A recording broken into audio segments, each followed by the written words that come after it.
Hello students, how are you all? I hope you all are fine. So in our previous class we have discussed about electricity, right? So we are discussing about electricity. So today we will continue that. So today we will discuss about Ohm's law. What is Ohm's law? So it is very important topic. So see, firstly we will discuss this thing with the help of example. See, there are two beakers given to us, right? We have already discussed this thing. So this is filled one, or this is empty, right? A little empty, you can say. Or here it is also filled, or it is half filled, you can say. So see, what is the difference here, or what is the difference here? And if we join this with the help of pipe, so where will be the flow of water? More. See, flow of water will be more in the case of B, right? Because you say that there is a more difference here, right? So we are just relating it due to or near to potential difference, right? So like this potential difference is directly proportional to current, right? जैसे यहाँ पे जो difference था उतना ही पानी यहाँ पे क्या हो रहा है, फ्लो हो रहा है. इसी तरह से तो जितना ज़्यादा पोटेंशियल डिफरेंस होगा उतना ही ज़्यादा क्या होगा, करंट फ्लो होगा, राइट? अगर हम सर्किट की बात करें तो जितना ज़्यादा पोटेंशियल डिफरेंस होगा उतना ही उसमें करंट फ्लो करेगा. तो what we can say, potential difference is directly proportional to the current, right? So V is equal to IR. So what is R here? If we are removing this symbol of proportionality, so there will be one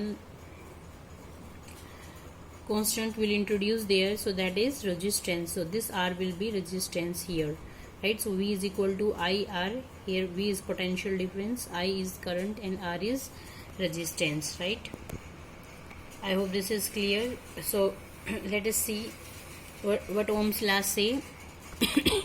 Tells us potential difference across 2 points of a metallic conductor is directly proportional to the current passing through the circuit provided its temperature remains constant. जो potential difference होगा, ठीक है, conductor की अगर हम बात करें, metallic wire की अगर हम बात करें, तो इसका जो पोटेंशियल डिफरेंस होगा 2 points of metallic conductor is, वो पोटेंशियल डिफरेंस किसके डायरेक्टली प्रोपोर्शनल होगा? That will be directly proportional to the current, ठीक है? करंट के डायरेक्टली प्रोपोर्शनल होगा. मतलब जितना ज़्यादा पोटेंशियल डिफरेंस है उतना ही ज़्यादा क्या होगा, करंट होगा, राइट? नो मैटर और it does not depends on its temperature, right? Because temperature पे कोई भी इफेक्ट उस टाइम पे नहीं पड़ेगा, it will remain constant. I hope this is clear.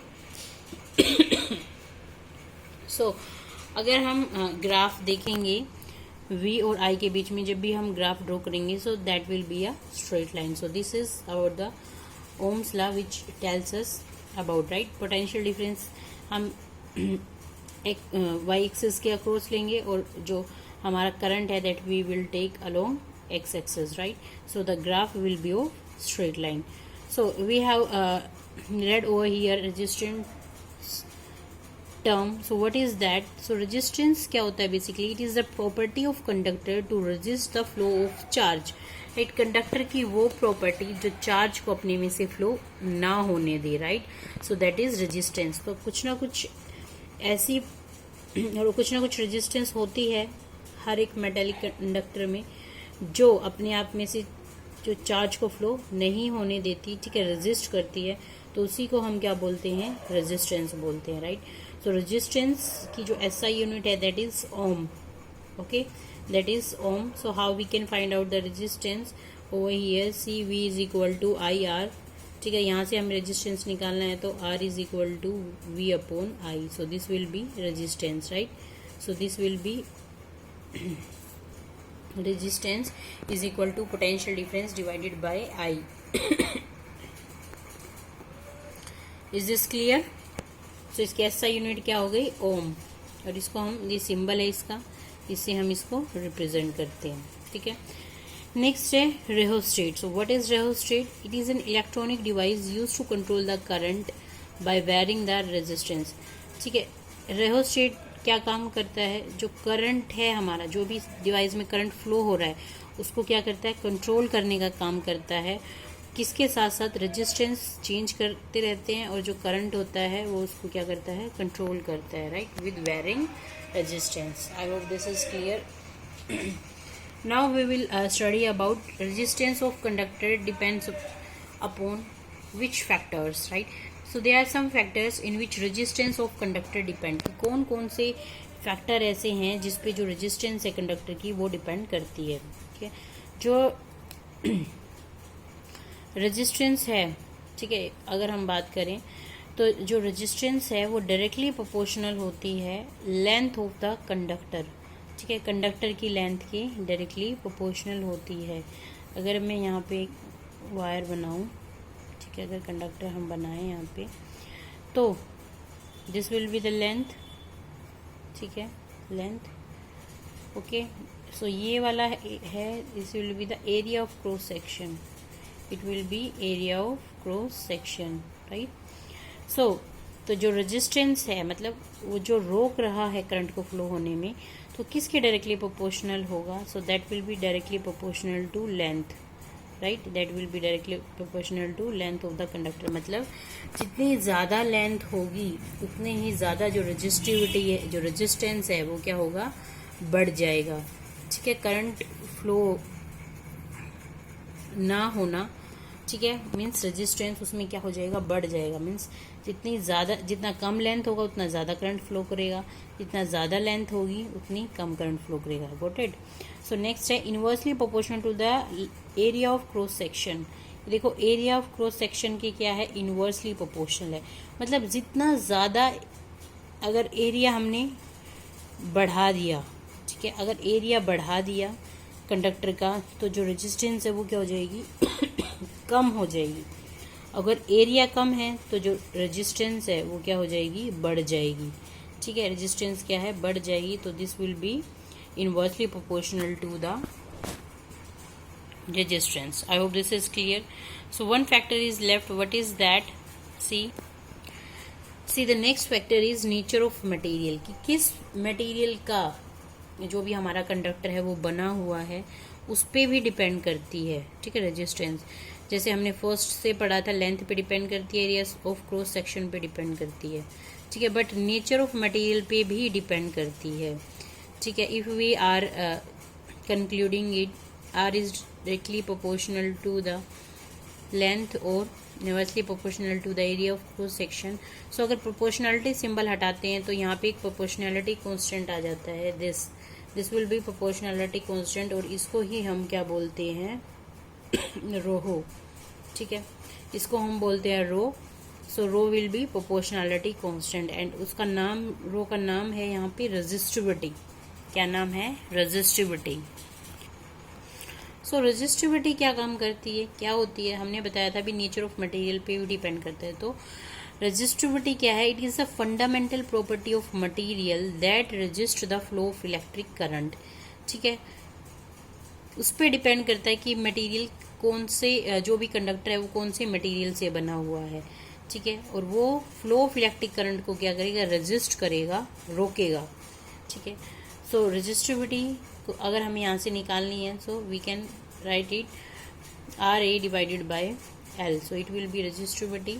तो उसकी यूनिट हम यहाँ से निकाल सकते हैं. रेजिस्टेंस की यूनिट हमें पता है ओम, एरिया की मीटर स्क्वायर, लेंथ की मीटर. तो यहाँ से जो रेजिस्टिविटी है उसकी यूनिट क्या होगी? Ohm metre.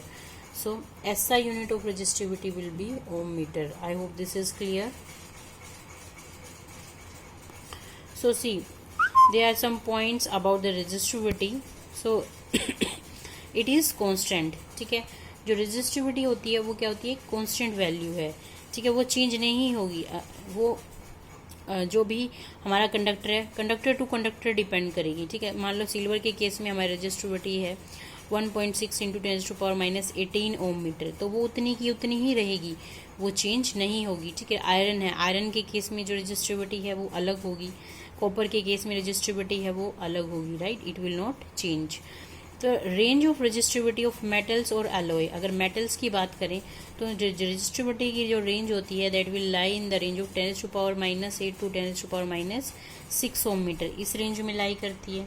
ठीक है, मतलब रेजिस्टिविटी की जो रेंज इसमें लाई करती है, दीज आर मेटल्स और एलॉय, और मेटल्स और एलॉय में से इजीली करंट पास हो सकता है। ठीक है, तो यहाँ पे कम रेंज है। और जो रेंज रेजिस्टिविटी की अगर हम नॉन मेटल्स की बात करें तो इट विल बी 10⁻12 टू 10⁻17 ओम। ठीक है, ये यहाँ पे ओम मीटर, यहाँ पे ज़्यादा रेंज है, तो यहाँ पे अगर ज़्यादा रेंज है रेजिस्टिविटी की, it means they are unable to pass electricity through them, right. Non metals में से इलेक्ट्रिसिटी पास नहीं होती, एक दो एक्सेप्शन को छोड़ के। ठीक है, कॉपर और aluminium use for electrical transmission as they have low resistivity. अब एक चीज़ ध्यान रख लो, जितनी ज़्यादा रेजिस्टिविटी होगी उतना ही कम उसमें से इलेक्ट्रिसिटी पास होगी, राइट। रेजिस्टिविटी जितनी कम होगी उतनी ही ज़्यादा इलेक्ट्रिसिटी पास होगी। ठीक है, तो कॉपर और एल्यूमिनियम के वायर्स हम यूज़ करते हैं, क्यों यूज़ करते हैं? क्योंकि जो उसकी रेजिस्टिविटी है वो कम है, और रेजिस्टिविटी क्या करती है, करंट को फ्लो करने से रोक रही है मटेरियल में।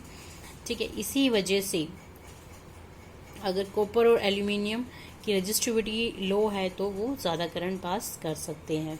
तो जो अलॉयज़ हैं वो भी यूज़ होते हैं इलेक्ट्रिकल हीटिंग डिवाइसेस में, राइट। आपने देखा है जैसे कि हमारे इलेक्ट्रिक हीटर हैं, ठीक है, आयरन हैं, तो इनमें क्या है, अलॉयज़ यूज़ करते हैं। ठीक है, क्यों यूज़ करते हैं? क्योंकि जो उनकी रेजिस्टिविटी है वो क्या होती है, हाई होती है, and they do not burn readily. तो उसका जो melting point you can say, और उसकी रेजिस्टिविटी बहुत ज़्यादा होती है, वो इजीली मेल्ट नहीं हो सकता, बर्न नहीं हो सकता। इसीलिए हम जो भी हमारे हीटिंग डिवाइसेस हैं, गीज़र है, राइट, तो इनमें हम क्या यूज़ करते हैं, एलॉयज़ यूज़ करते हैं। So this is all about today's, और all about Ohm's law. I hope you understood this.